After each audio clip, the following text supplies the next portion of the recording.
For 50 years, most people believed the Necronomicon, an ancient grimoire written by the mad Arab Abdul Alhazrad in the year 700, was imaginary. That is, until a writer, using only the name Simon, published what he claimed to be a translation of the text in 1977. How could a book of spells meant to invoke interdimensional space deities or raise otherworldly destructors from the depths of the sea, based on a complex mythos that seemed to have been the invention of a small circle of weird fiction writers led by H.P. Lovecraft, how could such a fantastical book have any basis in reality?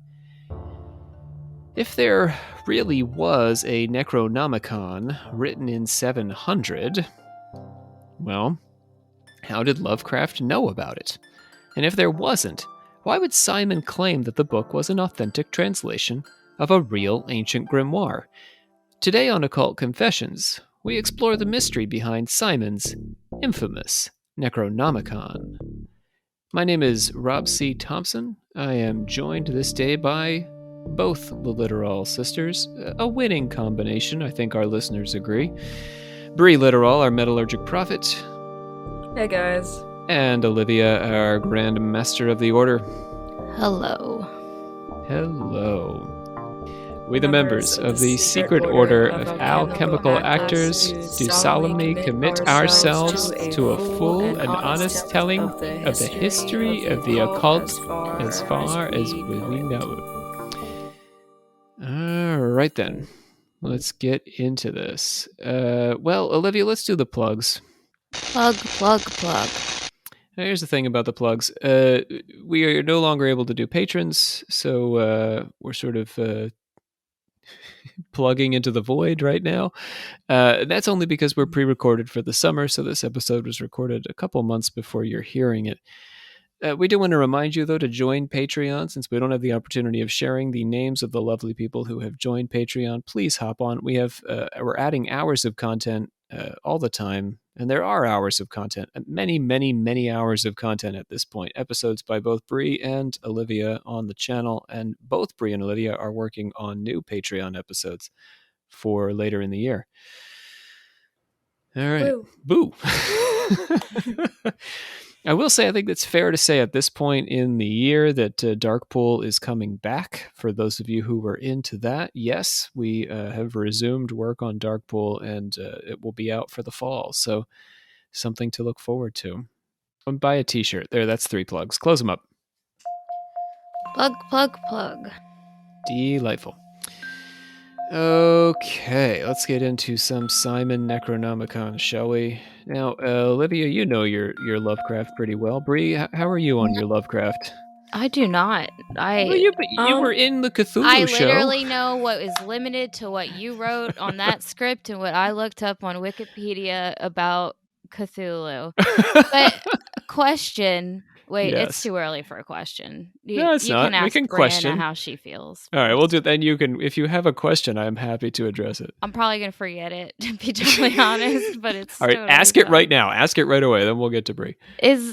So the only like Necronomicon. Yeah, I can't say it. The only I only know it from Evil Dead. Is it supposed to be the same thing? Like in Evil Dead, is it like supposed to be Lovecraftian? Is that they would have stolen that from... It raises the dead. Yeah, I'm pretty sure that's what they were doing. The same? That's what they got the Necronomicon from. A lot of things actually do that. Okay. Which is weird. Yeah, I don't know if they ever... Maybe they throw it to Lovecraft at one point or reference it, but I missed it. But it's been a while. I don't know if they do. I didn't see the remake because it looked like trash, but... Well, Lovecraft would not be offended because Lovecraft was comfortable with people taking his creatures and his creations and his ideas and using them in their own stuff. He encouraged that among this circle of writers that he worked with on weird fiction. So he wouldn't have minded. Yeah, Cabin in the Woods did the same thing, right? Pretty much. But yeah. They pretty much... I think they were directly nodding to Lovecraft, probably. They're like, here's the old gods, straight up. So, I don't know. Yeah. Anyway, that's all I know about it. Bree, what do you know? I generally, very, very generally, know what the Necronomicon is. I know that it's used in a lot of pulp culture stuff, just like either as a throw to Lovecraft or just because people know it exists. And then also like a little bit about like Lovecraft kind of ish like creepy stuff before he like really got into writing, and like things that kind of inspired him to write some of the stuff he wrote. What do you mean? Like his various fears and phobias? That and like I keep hearing this. I haven't actually looked into it more, but like I forget what Lovecraft called them, but he actually used them in his stories, like of these little beings that like he actually saw and like he says came to him. Oh, interesting that he had his own Yeah. paranormal experience. That's interesting. I've Yeah, never I heard that forget what they're before. actually called, but he nods to them in some of his stories, I'm pretty sure. I could be off base, but this is what I've heard. We're not going to get into this much, so what we can say it right now. Lovecraft was a disturbed man, pretty disturbed. He, I think, he hated people. He liked certain people, I guess, but for the most part, he just hated everyone. He hated foreigners, and he hated people of different races, and he didn't get along with his wife, and he just didn't like people very much. But boy, could he write. Yeah, I think that's part of why the work is so terrifying, is that he went through life with this sort of constant phobia of everyone. The world was strange to him. The Necronomicon was a central element of H.P. Lovecraft's so-called Cthulhu mythos. In his various weird fiction horror stories and novellas, Lovecraft drew on a cohesive set of ancient deities, what we'd call an alternative universe today, or like world building. Is that what that's called? An alternate universe, like the Marvel universe or like Harry Star Potter? Wars universe? Harry Potter, yeah.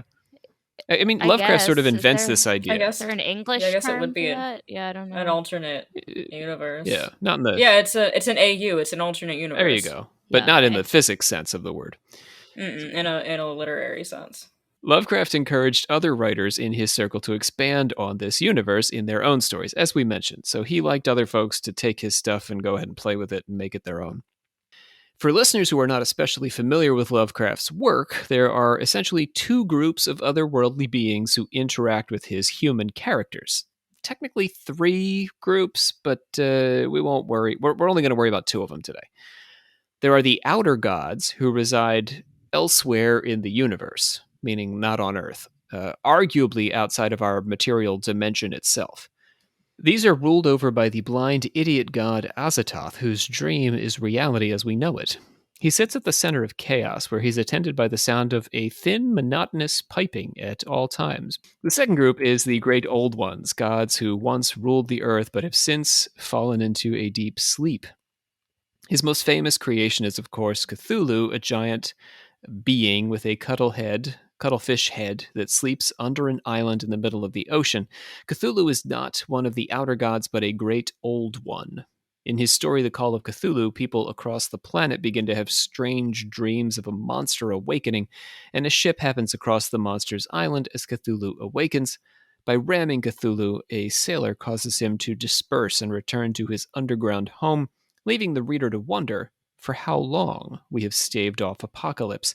So the Great Old Ones do visit Earth and do things on Earth, and maybe they're even buried in the Earth, but the outer gods, they've got their own space somewhere. So far, so good? Yes. Yep. The Necronomicon is also known as Al-Azif. Theoretically, I guess it's Arab name, which is a name referring to the nocturnal howling of demons. That's pretty metal, Ron. That seems more fun. Yeah, I like that. That would be a long title to a book, wouldn't it? The nocturnal howling of demons. It's like my next band name. Say that better than Necronomicon. You make a fair point. Yes. Nocturnal howling of demons. The NHOD, the NHOD. NHOD. Anyway, this book articulates the method of its author's worship of both the outer gods and the Great Old Ones. It contains spells for invoking and interacting with these beings. Lovecraft says that the text was translated into Greek by Theodorus Philetus and then into Latin by Olaus Wormius. Philetus is made up. Maybe it's a pun on fellatio? I don't know. But Wormius is a real person whose actual name was Ol Worm. Wormius. Yeah, so Olaus Wormius is a name he made up. Olaus Wormius? Yeah, so that was the name he made up. But the guy's real name was Ol Worm. That's what the name he was born with. I don't know which one I like more. Yeah, so he Latinized his name to Olaus Wormius because he thought it sounded fancier than Ol Worm. I guess it does. He's got a point. He's a real guy. So, and I probably, knowing what I know about Lovecraft, he probably just liked the sound of his name because Wormius was a doctor and a professor at the University of Copenhagen in the 17th century. But he was not an occultist of any kind. So, in a way, the existence of Wormius helps the case that the Necronomicon might be real, because Lovecraft actually likes to intersperse real history into his fiction. So maybe the Necronomicon is some of that real history. But again, Ol Worm is sort of out of left field because he doesn't seem to have anything to do with the occult. It's just a doctor with a cool name, or weird name. The Necronomicon was also translated into English by John Dee. John Dee is also a real person who actually does have an occult reputation, as many of our listeners know. Lovecraft says there was no extant copies of the Arabic text, but there are fragments of Dee's text and many copies of the Latin scattered in rare book rooms and libraries in America and Europe. There is also apparently one copy of the Greek text in the hands of an artist named R.U. Pickman, a regular character in Lovecraft's fiction. So that's what Lovecraft has to say about his book, which to Lovecraft is made up. It's a fictional book, and he gets to toss in Ol Worm and things that make him laugh. Yeah? Mm-hmm. There are, of course, no Latin copies of the book at Harvard or Paris. So I say that because Lovecraft claims that there are. It's an important feature of the Dunwich Horror that there is a copy at Harvard and also at his fictional Miskatonic University. So there is no Miskatonic University. There is no Necronomicon at Harvard. There is no Necronomicon at Paris. People have looked. They have not found it. It is also not cataloged among John Dee's projects or papers. If you remember from the Dee episode, Dee's library was basically vandalized. So theoretically, the book could have been carried off. But, it's just convenient for Lovecraft to toss the name in. In one of his letters, Lovecraft actually worried whether anyone would waste time pursuing the Necronomicon as if it were real. Although he believed all weird fiction resembled a kind of hoax, he was adamant that the reader should understand that the writer had invented this universe and that no aspect of it was real. I'm quoting him here. He said, "I am opposed to serious hoaxes, since they really confuse and retard the sincere student of folklore. I feel quite guilty every time I hear of someone's having spent valuable time looking up the Necronomicon at public libraries." He's a man ahead of his time here. He's concerned about conspiracy theory before it's cool to be concerned about conspiracy theory, before podcasts. Lovecraft may have toyed with the idea of writing a Necronomicon himself, so sitting down and banging it out. But scholar John Engel gives a few reasons why Lovecraft never bothered to write his own Necronomicon first. If he fixed the text, then he couldn't invent things into it as he needed in his stories, right? Yeah, that makes sense. Like he's writing a story and he's like, the Necronomicon would work perfect here if there's like a chapter in it about a donkey who eats squids, and then I'll just do that.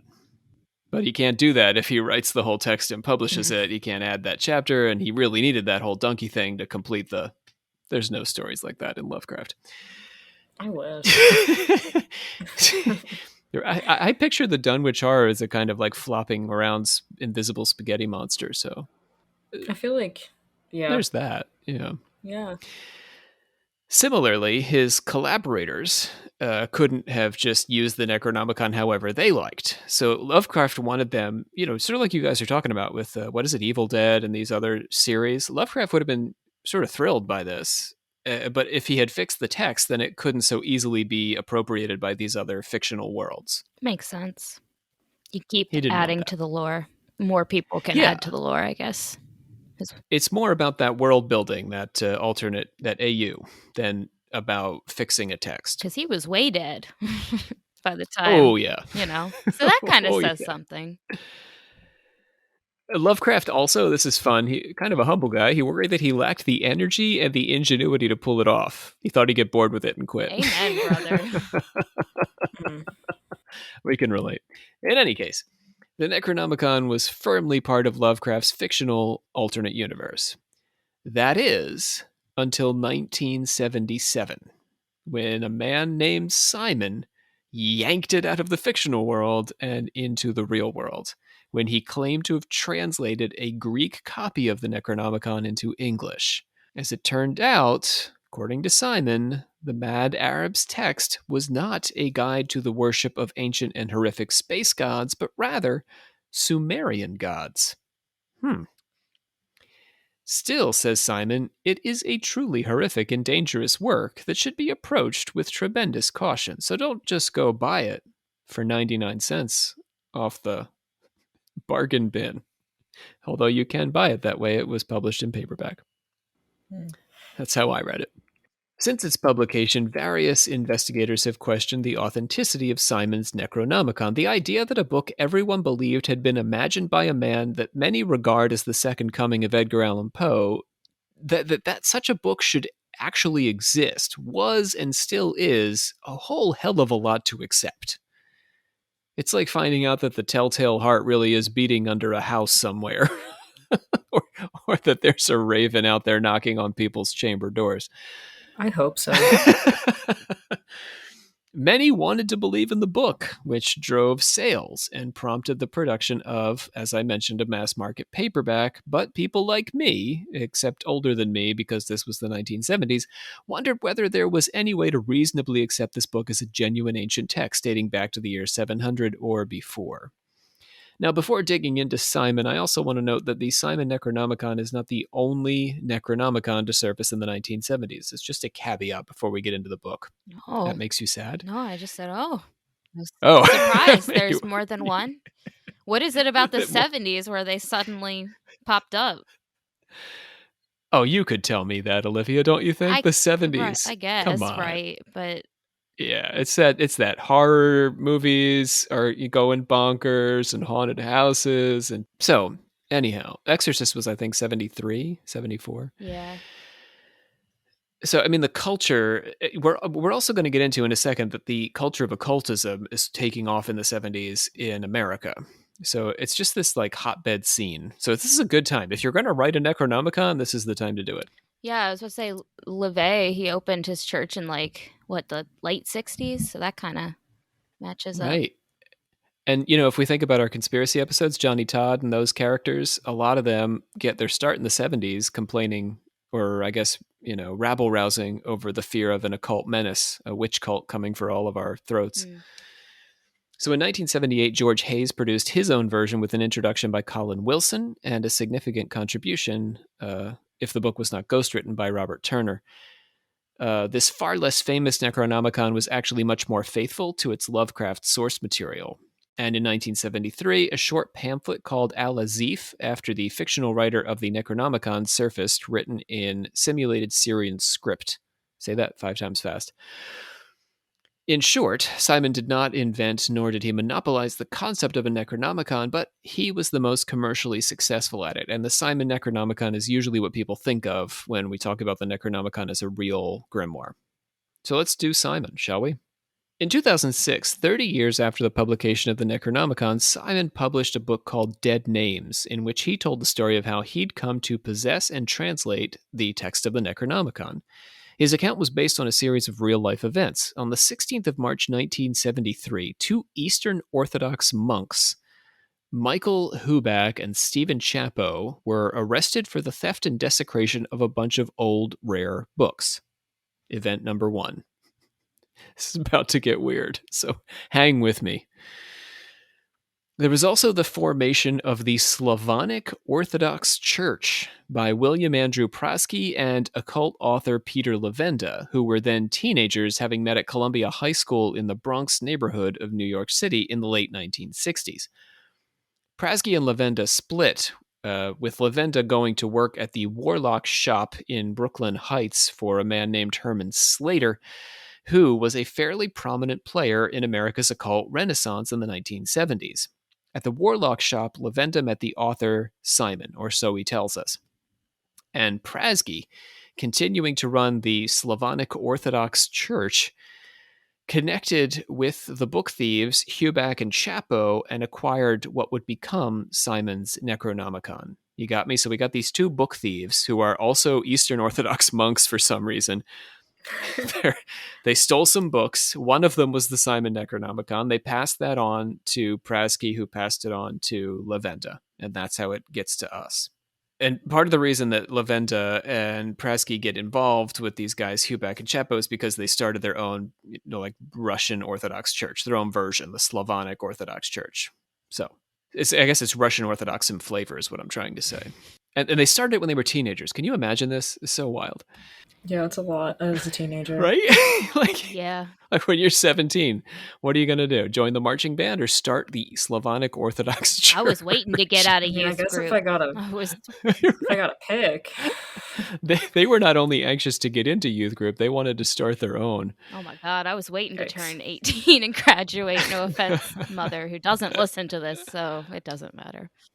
Yeah, honestly, I get that. It was, as Simon wrote in Dead Names, speaking of the Necronomicon again, a pile of loose pages written in Demotic Greek, which had been gathered in a mouse gray box and tied with green string, with the word Necronomicon written on the title page. The title of Simon's history refers to a mistranslation of the title. Simon believes that Necronomicon translates to of or pertaining to the dead. However, the title had originally been read as Dead Names, as in Necromoniker. Okay, but Dead Names sounds really cool. Yeah, it does. It's a good name for a book, but it's already written, so. Yeah. So, Simon had been working for Slater at the Warlock shop. By the way, that's spelled shoppy. You know, the fancy spelling. Oh. Yeah, shoppy. The Warlock shoppy. Sourcing and translating grimoires for him to sell. So this was Simon's job. How do I get this job? That's what I just keep thinking know, the whole right? time you're talking. Ever since you said the Warlock shop, I've been in, really. But Olivia, you know what that means? We just have to start our own Warlock shit, shop. you're right. There you So go. wait, that you could do. So one of us just has to just transcribe shit all day? Is that you got to I'll learn transcribe shit. That's what I wanted to kind of do for a living anyway. So you have to learn some obscure languages first. You would, Olivia. You would have to be like inventory. Like what's left? Yeah, but like we both have to be the front of the shop because there's only two of us. Right. Okay, so I guess. But one of you is constantly trying to learn like Old English. Yeah, that's what I guess that's what I'll be doing. There you go. Slater, who was the owner of the Warlock shop, and his partner Ed Businski opened the Warlock shop in 1972, which they then moved to Manhattan and renamed the Magical Child. Okay, that's weird. I don't like that. That sounds like some like Children of God shit, you know? It's also It's also got a fancy spelling. Child is spelled with an E. He just loves spelling things Stop with an it. Get rid of those E's. And magical is spelled in the Crowley K with the K. I thought you were going to say there was an E on the end of no, it. No, Magic Hale. It's a health food store.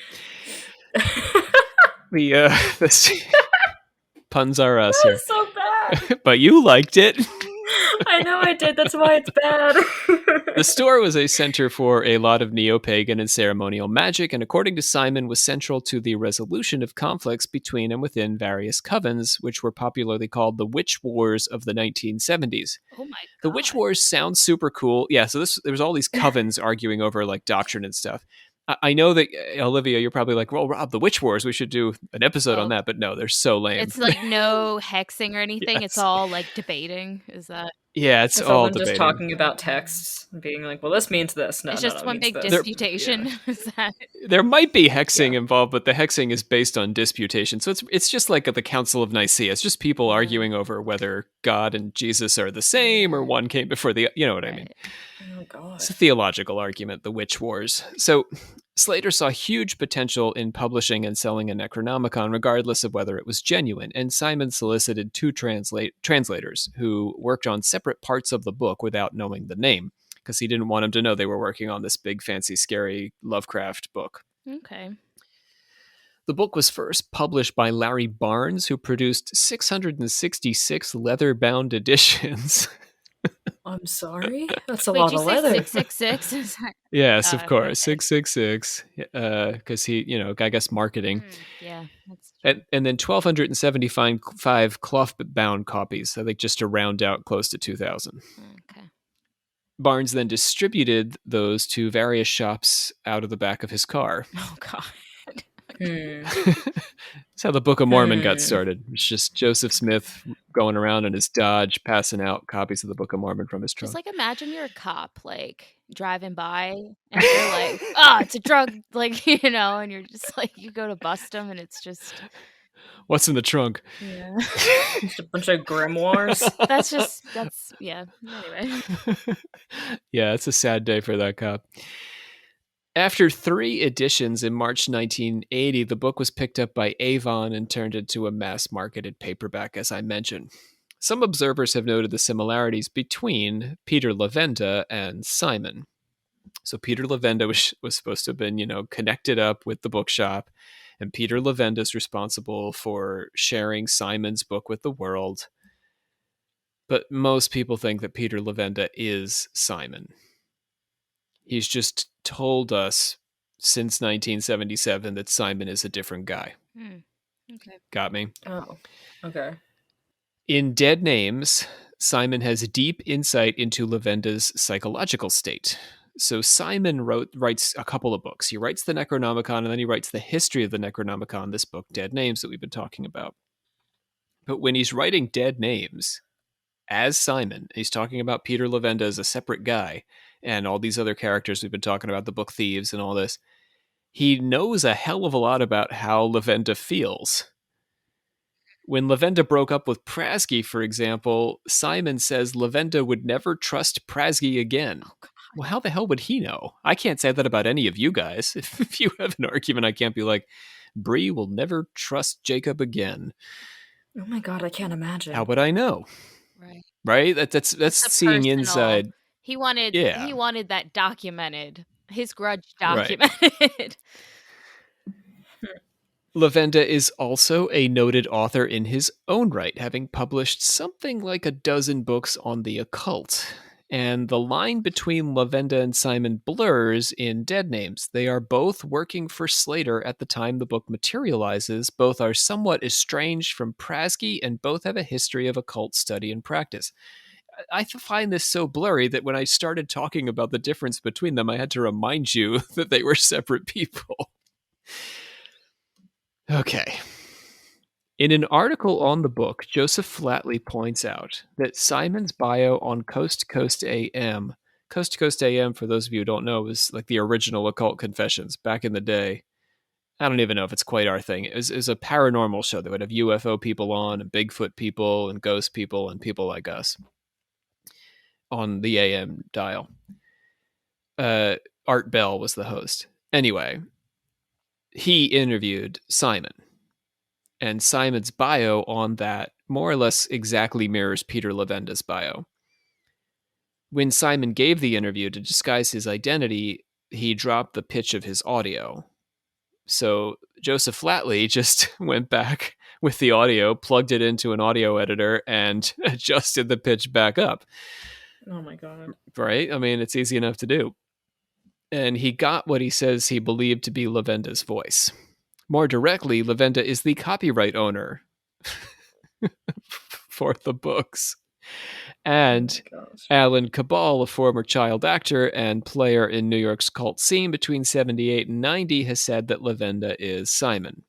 So a direct witness to all this.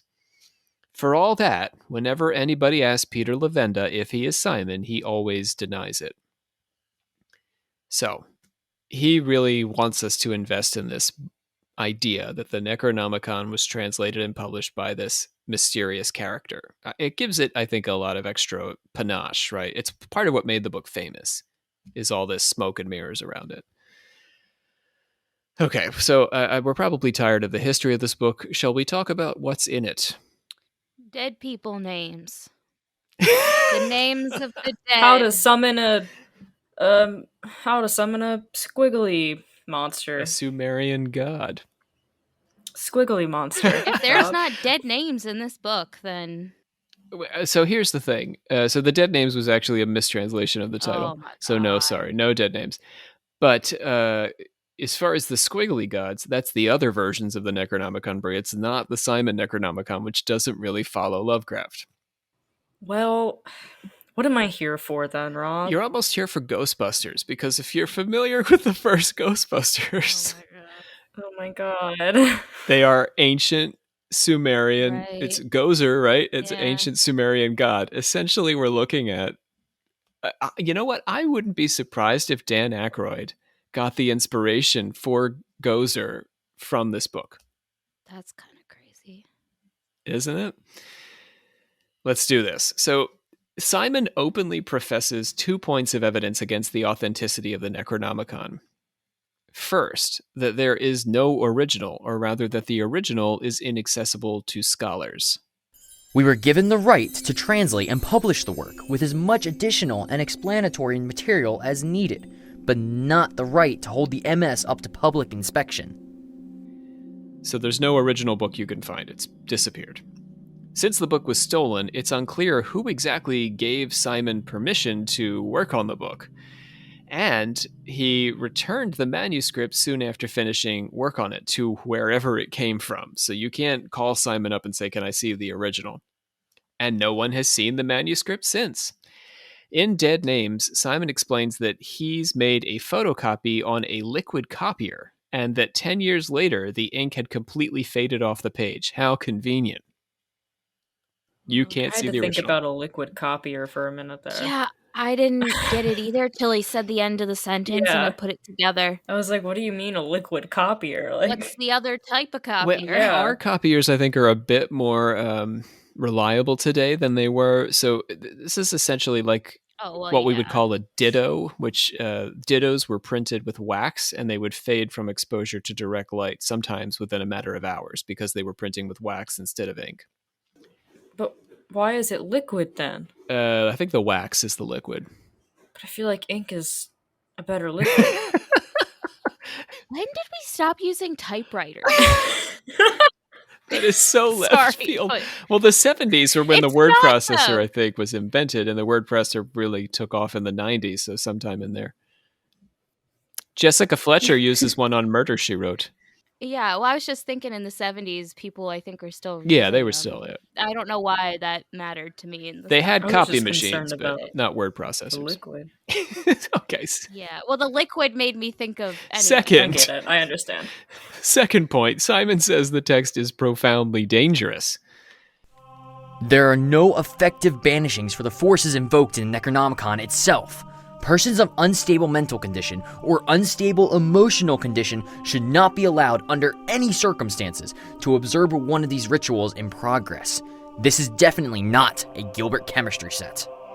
Holding in my hands the mass-produced Avon Books paperback, the notion that the Necronomicon is wildly dangerous and we should keep it out of the hands of children seems kind of unlikely, right?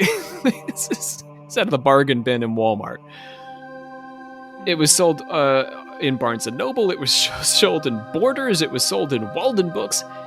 While people like Olivia and I tend to believe that Ouija boards are dangerous and these are mass-produced for children, the manufacturers don't share our belief, which is why they print and sell them next to Monopoly boards. In the case of the Necronomicon, we have a mass-produced product created by a man who thinks that it's dangerous. Or is at least pretending to think That's that. not ethical. No, it makes no sense at all. Like, if you... Because then I'm just like, well, yeah, then I'm just questioning his ethics. If he thinks it's so dangerous, then... It'd be like Parker Brothers saying, yeah, Rob, yeah, Olivia, Ouija boards are dangerous. As opposed to they're just a toy. Be like, thank you. You Yeah. agree finally. Yes, but we're going to keep selling them because capitalism. Right. I think that happens with a lot of things, though, doesn't it? Yeah. Pretty much what happened Yeah, with Rob. Purdue Capitalism? Pharma. Yeah, oh Yes. yeah, all kinds of stuff. So anyway, capitalism. Let's move on. The major pieces of the text are the testimony of the Mad Arabs, or of the Mad Arab himself, sorry, who is the unnamed author of the text, although Lovecraft calls him a thing, Abdul Alhazrad. But in Simon, we don't name the Mad Arab. The text is split into 2 parts. a series of incantations and sigils used to open the 7 gates to the 7 zones above the earth. And part 2 is a version of the Sumerian creation story. Kind of weird. Oh. The Mad Arab's testimony is actually fairly compelling. At 83, feeling on the verge of impending doom, he sits down to write the Necronomicon. His story starts when he accidentally stumbles across a desert ritual being performed by a collection of hooded figures levitating a rock. They raise a giant serpent from the earth, which causes the Mad Arab to cry out when he sees it. He's like, oh, hot damn. But, the hooded figures are like, who's that? Who's that? They all turn. They notice him, and they start to chase him. But he survives when these hooded figures dissolve into a putrid slime. And he goes to their ritual fire and retrieves a metal amulet. My head began to ache as though a devil was pounding my skull, when a shaft of moonlight struck the metal amulet. For I know now what it was. And a voice entered into my head and told me the secrets of the scene I'd witnessed in one word. Cthulhu. I heard very separate things in one incident, and I am quite confused. You especially lost me at the amulet part. I don't... Yeah, that was a lot. All right, I'll just break it down. We got hooded guys, we got a fire, then we have a serpent that rises out of the earth. When the serpent pops up, the narrator, the Mad Arab, who's like been watching this, around the corner, he's like peering around the corner. He's like, oh, damn. And when he says those words, the hooded figures turn and they chase after him, but then they dissolve into slime. And he's like, you know what I should do? Go check out the fire over there that they had. And he goes to the fire, and that's where the amulet is. Okay, so where's the serpent? I didn't miss anything you said. This doesn't make sense. That's what you're telling me right now. Okay. Regular references to Cthulhu and sparse mentions of Azathoth, who is called Asug-Toth in this book. Oh, he's got the wings, right? Azathoth is in the center of the universe. Does he have the wings? Hey. Never mind. I think I've seen him I remember him from a game. Maybe. They could have given him wings. Game. He sits in the middle of the universe, and you can hear the piping. Oh. Yeah, I think his name sounds familiar. So these two guys, these are Lovecraft guys, and they pop up in this portion of the Simon Necronomicon. And they're the most Lovecraft things about the whole book. In Dead Name, Simon says this is a sign of the book's genuineness. If someone wanted to produce a fake Lovecraft grimoire, they would have been more faithful to Lovecraft's mythos. It would be more like a work of fan fiction, painstakingly drawing out each reference to the book in Lovecraft's oeuvre. So it's actually more genuine, according to Simon, because there's very little Lovecraft in it, even though the only reason it's famous is because of Lovecraft. Opportunities to connect the Necronomicon to Lovecraft's world are missed, such as that even a casual weird fiction fan would notice these omissions. Maybe even Olivia. Let's find out. The Lovecraft story that makes the greatest use of the Necronomicon is probably... Guesses, Olivia? We've mentioned it today. Dunwich Horror? There you go. Yes, absolutely. God.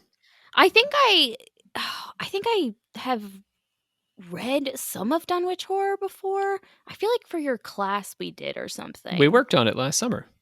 What? Dunwich Horror? It was a play, Olivia. It was it. We did. Was that part of our show? Yeah.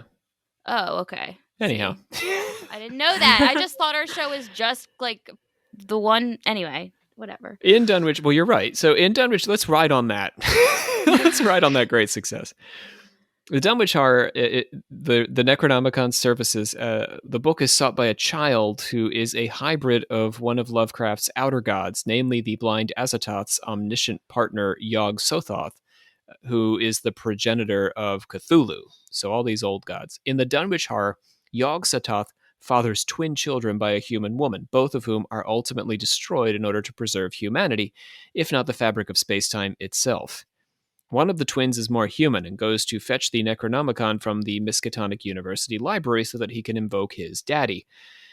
There are specific references to incantations to Yog-Sothoth mentioned in the story, but the name Yog-Sothoth makes no appearance in Simon's Necronomicon, let alone the full incantation quoted in that story. In Lovecraft's pantheon, Yog-Sothoth and Azathoth, the blind god and lord of all things, seem to be the most powerful, or at least central deities. In the Necronomicon, Cthulhu gets higher billing. So what's going on here?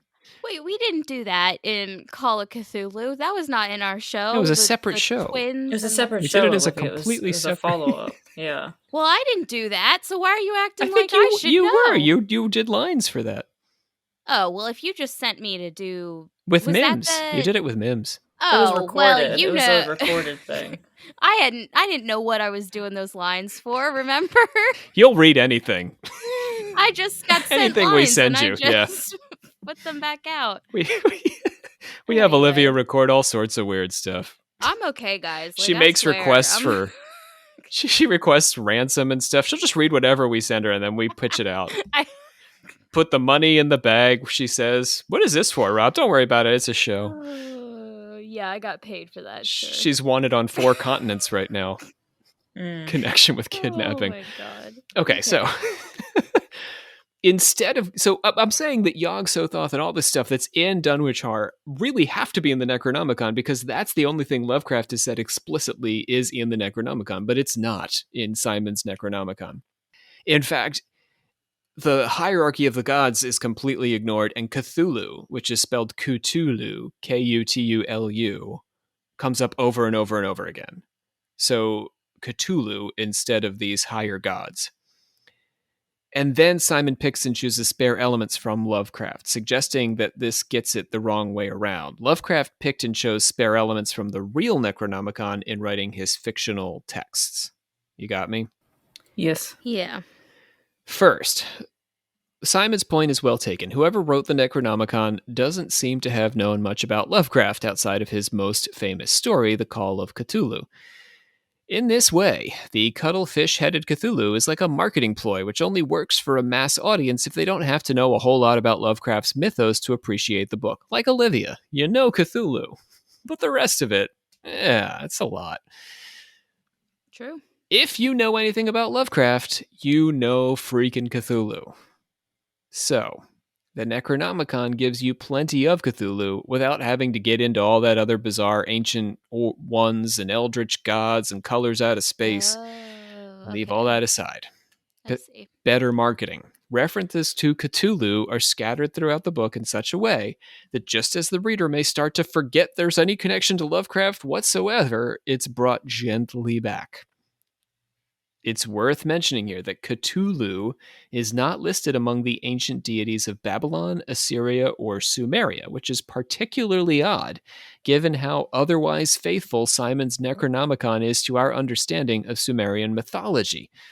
You could argue that Cthulhu was a Sumerian god, but the texts naming him outside the Necronomicon just never survived. That's possible, right? So, in other words, I'm saying the Necronomicon is full of Sumerian gods plus Cthulhu.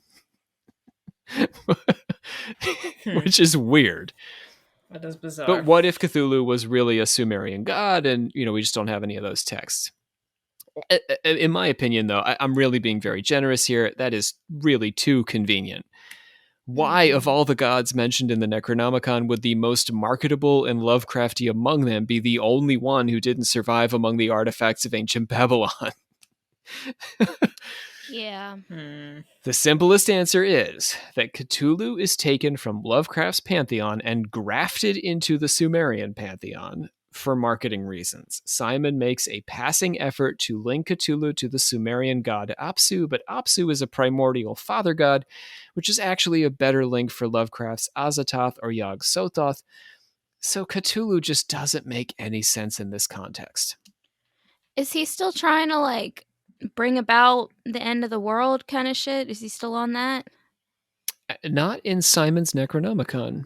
Oh, Then okay. what Because I was gonna say, is that even associated with Sumerian gods or goddesses? I would say that the name Cthulhu is just dropped in as one of the gods because the only reason anyone is reading Simon's Necronomicon is because of H.P. Lovecraft. And the popular audience, the only thing they know about H.P. Lovecraft is Cthulhu. So you can't do this Necronomicon without referencing Cthulhu.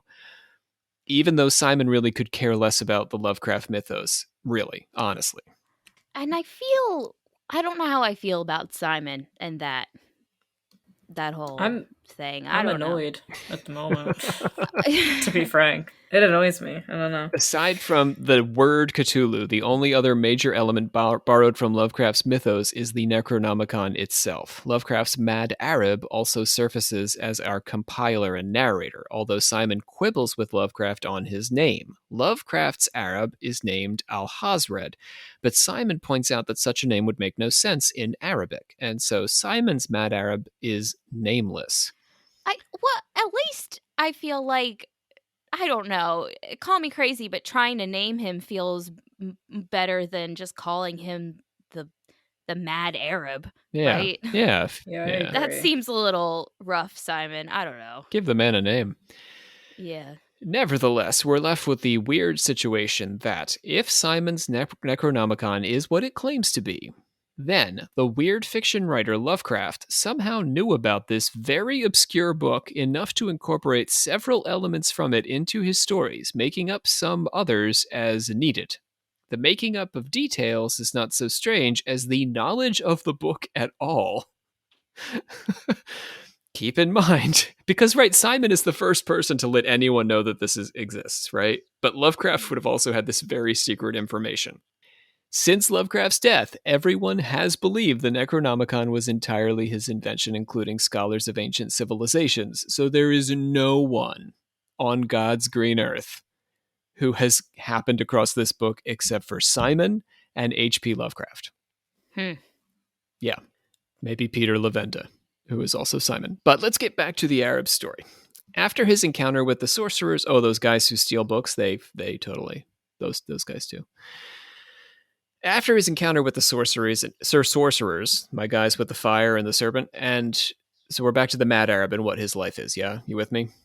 Mm-hmm. So he acquires the amulet. We left off with the amulet, and then he goes on an epic quest and becomes an occult adept in his own right. Henceforth, from that fateful night in the mountains of Masu, I wandered about in the countryside in search of the key to the secret knowledge that had been given me. And soon, I came to understand many things of which before I had no knowledge, except perhaps in dreams. The friends of my youth deserted me, and I them.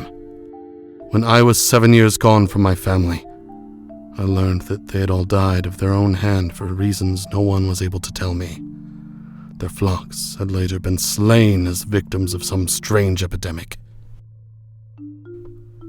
My books have lost light and settle upon their shelves like animals fallen asleep or dead. I am sickened by what voices I hear now, as though the voices of my family, left behind me so many years ago, that it is not possible to conceive what they are about. Did I not understand of their untimely, unnatural death? Can the demons who wait without take on viciously the human voices of my parents, my brother, my sister? Dog-faced demons approach the circumference of my sanctuary. Strange lines appear carved on my door and walls, and the light from the window grows increasing dim. And a wind has risen. The dark waters stir. I want to pause quickly here to say that while I am seriously criticizing Simon's claims about the origins of the Necronomicon, and I'm definitely not the first to do so, I do like some sections of the book, and I liked much of what I read in Dead Names. They're pretty good stories. That having been said, in the second part of his testimony, the Mad Arab prophesies the dawning of a new age when the body of Tiamat, ancient Sumerian mother of the gods, whose body forms the fabric of space, shall be joined together again. Back that sentence back up when you got to her again. So Tiamat is murdered, right, in Sumerian lore, and her body forms the fabric of space. So she'll sort of be revived, I guess. But what happened to everything else? A new age. It would just be gone. It would just be her. I guess. Yeah, right. Where would we be? We would be gone. I'm sorry. If we would know more of the outside with a capital O, we should call on the Scorpion Man, capital Scorpion, capital Man, a monster fashioned by Tiamat in the earliest days of being. but beware of his female companion. So if you want to know more about this, Bree, you've got to seek out the Scorpion Man, but watch out for the lady that he hangs out with. Okay. Also, while you're trying to seek out the Scorpion Man, be wary of the warlike cult of the dragon, whose members are another race than humanity, a race of the stars. Sounds a little bit like serpent starting people. to sound like some Dragon Age shit. Yeah. I'm not Yeah, I was gonna about to lie. say, so first I gotta worry about a probably really hot lady. And now I have to worry about a cult that are Cult some of dragon some people? dragon men. What? From the stars? Yeah, that's straight out of That's Dragon an Age. RPG. Yes, this is I feel like We're something on a I have quest done right now. Yeah. in a Dragon Age game. The cult worships the giant cow, who in their rights become as cows, and it is disgusting to see, says the Mad Arab. Wait, they don't Would it- worship dragons? What do you mean they become cows? They are the cult of the dragon, of the race of the stars. Oh, I'm sorry, this is a separate cult. There are two cults. The second cult worships the giant cow and become cows, and it's disgusting. Oh. Wait, why is it when did they become the cows? Probably while you're looking at that hot chick next to Scorpion Man. I do love cows, I'm not gonna lie. I do too. Why is it gross? Yeah, that's what I'm wondering. Is it like a werewolf transformation? They just break all their bones, tear their skin apart, and then they just poof out some cows? Listen, I'm just telling you what Simon told me. I need answers, Okay, Rob. Simon. Simon's a little rude sometimes. That's all I'm gonna say. In the end, certain doom arrives at the Arab's doorstep, and it sounds like his relatives, dead by their own hand so many years ago. So all of his relatives have committed suicide, and their ghosts are haunting him as he's writing this book. Wait. Okay. Okay, that's Wait. Pretty took a badass. step. There's your dead names. Oh. What? Okay. What a roller coaster. Right? It's not the episode to do after I hit my head. I'm a little lost, but I'm okay. I think it's here. perfect. I think you're in the perfect mode for this.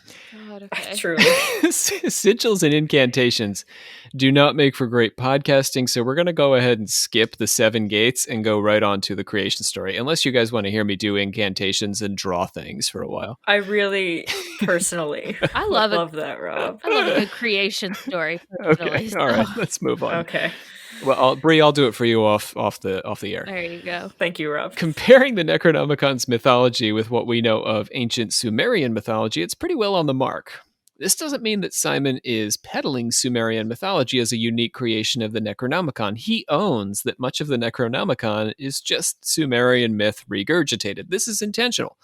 So what is the Sumerian creation story? Do you know this, Bree? You seem to know some things about Tiamat. Yeah, so, yeah, in a lot of, like, my history classes, it actually gets brought up. We read the document on it, and, it's a part of, like, the curriculum. Cool. It's really cool. I don't know if I remember it I got you. bit by bit. I got you. Though, but we do. Just make approving sounds as I say this. So it begins with Okay. the primordial sea, which is split into 2 parts, the Apsu and Tiamat. Apsu is male, Tiamat female. Apsu is freshwater, Tiamat is saltwater. Apsu and Tiamat mate to produce what the Necronomicon calls the Elder Gods, beginning with Enlil and Enki, but also their next generation, including Ishtar, Ereshkigal, Nergal, and Marduk. If you listen to our episode on aliens, what was that, Olivia? Do you remember that we did? Did you say Nargle? It's Nergal, the underworld god. Yeah. That's a Warhammer thing, right, Brie? So, that's because Warhammer pulls from a lot of stuff. That's what I was just. Okay. Yeah. Sorry. Anyway. So we did the Doomsday. We did Alien Doomsday. Yeah. And we covered all these guys. So go back and listen to that if you haven't. It's a nice companion piece to our Necronomicon here. Oddly, because so much of this is about ancient Sumeria, and so much of that Alien Doomsday is about Sumeria. And in many ways, neither thing has anything to do with Sumeria. Apsu conspires to kill the younger gods, but warned by their mother, they kill him instead. Tiamat, who had helped her children, now turns on them and creates 11 monsters to defeat them. This is a little bit like Norse mythology too, isn't it, Bree? A little bit. Certain aspects, yes. Yeah. She solicits the god Chingu as her champion. The elder gods turn to Marduk, patron of Babylon, to save them. Yeah. This is Sorry. what you like, Marduk? exciting. Oh, Yeah. it's getting good now. This part of the story is a bit variable. We get the story via Babylonian sources, so Marduk is the champion, but different regions with different patron gods would plug their god into the role of patron, a champion at this moment in the story. The Necronomicon doesn't bother with these details, but insofar as it professes to be a mythological text in its own right, it wouldn't bother with these details. This is more historiography than mythology. So Marduk defeats the monsters and kills his grandmother Tiamat using her body to form, as Bree has been saying, the created world as we know it, which we can't wake up because we're in it. Yes. Marduk slays Chingu and uses the god's blood to form us. So ends the creation story. But the Necronomicon goes on to include a retelling of the ancient poem about Inanna's or Ishtar's descent into the underworld, apropos of nothing, really. It's just like a separate thing. Let's do this now.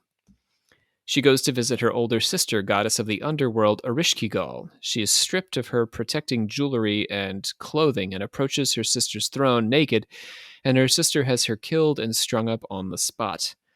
Inanna's servant brings news of her murder to her father Enki, and he sends 2 demons to torture Ereshkigal and retrieve her.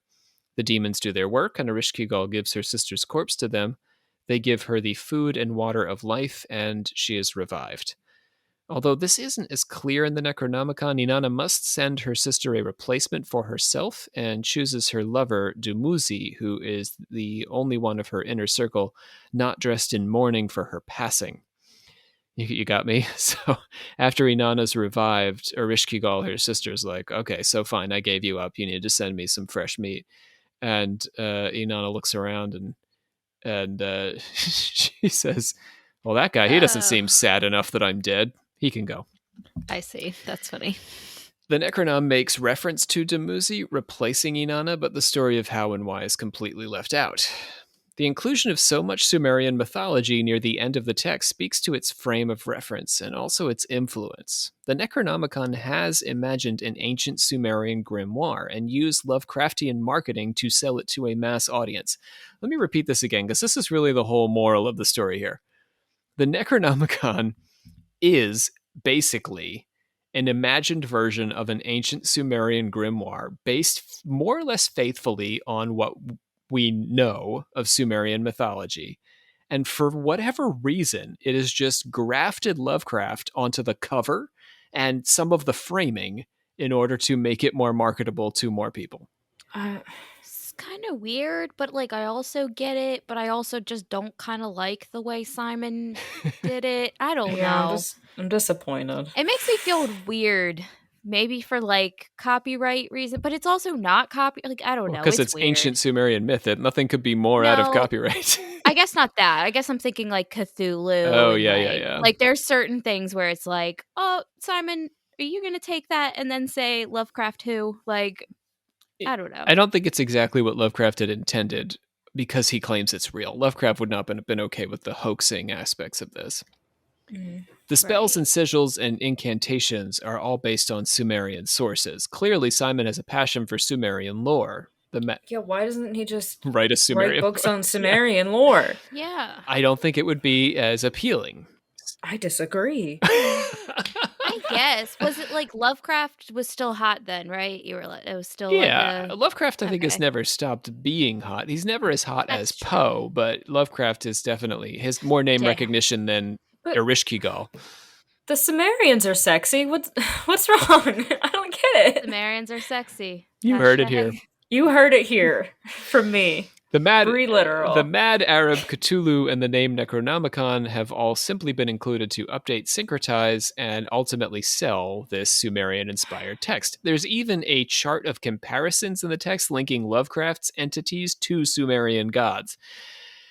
And here is where I can get around to praising the Necronomicon because, as I said earlier, it is likely the inspiration for one of my personal favorite movies, Ghostbusters. As a child, I was obsessed. That makes a lot of sense, though. Right? I wasn't allowed to watch the movie, though, because like Dan Aykroyd has sex with a ghost and like... Yeah, that movie... It's a pretty sexy movie. is kind of intense. I remember watching it when I was a kid and didn't really get it. I watched it earlier than I watched most other things because I also didn't really like horror movies as a kid. But Ghostbusters I watched pretty young. But my parents, they made me wait. There was a cartoon though in the 80s, which was incredible, excellent cartoon, and that's how I got obsessed with them. The title characters of Ghostbusters, to remind everyone, battle an ancient Sumerian god named Gozer on the roof of an occult-inspired skyscraper, and then in the form of a giant marshmallow man. So Gozer takes two forms. Gozer is ushered into our realm in part by the efforts of a cross-dimensional gatekeeper named Zool, who possesses Sigourney Weaver's character, Dana's refrigerator, and then her body. It's hilarious. It's such a funny movie. Dan Aykroyd, who wrote the movie with Harold Ramis, is known for his enthusiasm for all things paranormal. Dan Aykroyd's family, after all, have a history of paranormal investigation and spiritualism. Ghostbusters both satirizes and celebrates ideas popularized by the Necronomicon. Whether or not Aykroyd actually read any of Simon's book, the connections between his movie and the Necronomicon suggest the degree to which Simon's ideas had filtered into the culture. No matter what we want to say about the book's authenticity, Simon did succeed at popularizing a fairly faithful articulation of Sumerian mythology in a mass market paperback. Can you imagine, like, people buying this? Like, people buy romance novels, buying Sumerian myth? Personally, I can. But for the rest of us, Brie, this is an amazing accomplishment. Yeah. Honestly, there's not much else I can definitely say about the Necronomicon. I believe it is possible some sections of the book may have been translated from some lost manuscript, but the fact that the manuscript is lost and there is no other correlating documentation for the text is deeply suspicious, and so it seems to me that Simon, possibly Peter Levenda, took some popular elements of Lovecraft lore and grafted them on top of a Sumerian grimoire that Simon had either invented or discovered. If the text was discovered, I doubt that it's authentically Sumerian, but rather the work of a like-minded individual in the neo-pagan revival, one of these witch war folks. We have to remember that going back long before Aleister Crowley, occultists have felt free to create their own inspired texts. Crowley had Ivos, Blavatsky had her Ascended Masters, Emma Harding Britten had the Chevalier, and on and on. Gerald Gardner's Book of Shadows is famously suspect. Gardner claimed it came from a secret coven of witches, but never produced any evidence of this coven. But Gardner's text, like Crowley's Book of the Law or Blavatsky's Secret Doctrine, is influential and, to many, inspirational. The Necronomicon need be nothing more or less than another occult text written in this tradition with intentionally murky origins. Well, that's my conclusion. You two seem to be a bit grimmer on the Necronomicon than I am. I'm willing to let it pass just because I think that it does follow these traditions, but I agree with you that it is far less honest about its origins. Blavatsky said, "My Ascended Masters helped me write the Secret Doctrine," and Crowley said, "Ivos helped me write the Book of the Law." Gerald Gardner, I think, was a bit shadier, though. You know what I mean? Yeah. So he's probably more like Gerald Gardner. Yeah. I guess I'm not. Oh, God. Is it okay to say I have more of a problem with Simon than the actual thing he wrote? That's me. Like, That's my issue. Because it's kind of like, well, I guess I can't hate on it, but Yeah, I you kind of want can. to hate on. I just want to hate on him a little, just a little, a smidge, a smidge yeah. of Just a hate. titch. I was interested. Not even hate. The book was a fun read and interesting, and I learned a lot about Sumerian culture and mythology just working on this project. So I think that's why I'm giving him some credit there. Otherwise, I probably wouldn't have expressed much interest in the ins and outs of Ereshkigal and her engagement with Ishtar under the earth. You know what I mean? Like, that's a story I wouldn't have come across but for this book. But it's a cool story, and it's cool to know that stuff, you know? I guess that's what I mean by, like, I can't hate on the material, even though I don't know. Yeah, I agree with you, Olivia, though. Like, the book, fine, whatever. I mean, you could have just written something without tagging Lovecraft on it. I think that's kind of the issue.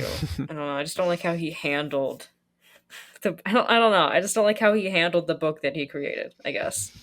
I feel like I need to rewatch The Evil Dead too, because now I I'm know. like, literally, I think all it did was raise the dead. So I'm like it just raises an army of the dead. So I'm like, does that even have anything to do with? It's more so taking on like the actual like dead names. I Like, guess that's where title.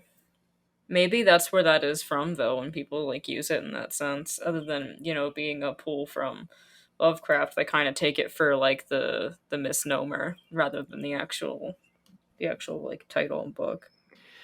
Our sources today included the Necronomicon, edited and with an introduction by Simon, Dead Names, The Dark History of the Necronomicon, also by Simon, The Cult of Cthulhu, Real Prayer for a Fake Tentacle by Joseph L. Flatley. I'm sorry. That's a title. Connie Lippert's Lovecraft's Grimoires, Intertextuality of the Necronomicon, and John Engel's Cults of Lovecraft. All right, Olivia, bring us on home. I hereby adjourn and declare closed this meeting of the Secret Order of Alchemical Actors till such a time as we get together and do it again. I want to thank Andrew Mims and Sean Priest for doing the voices of the Mad Arab and Simon for us today, and I want to thank our Literal sisters for another lovely exchange on things occult. Bree Literal, our metallurgic prophet. Bye, guys. And Olivia Literal, Grand Master of the Order. Goodbye. My name is Rob C. Thompson. Thank you all for joining us for this episode on the Necronomicon. Next time, we are going to see our chronology is a bit off, I gotta be honest, this season, just because I'm trying to line up themes. So we're gonna go back in time a little bit and go to Atlantis. So we're gonna cover a man named Howard, writer in Lovecraft's circle who invented Conan the Barbarian and invented reptilians. Oh, wow. What? Yes, fun. So that's next here on Occult Confessions.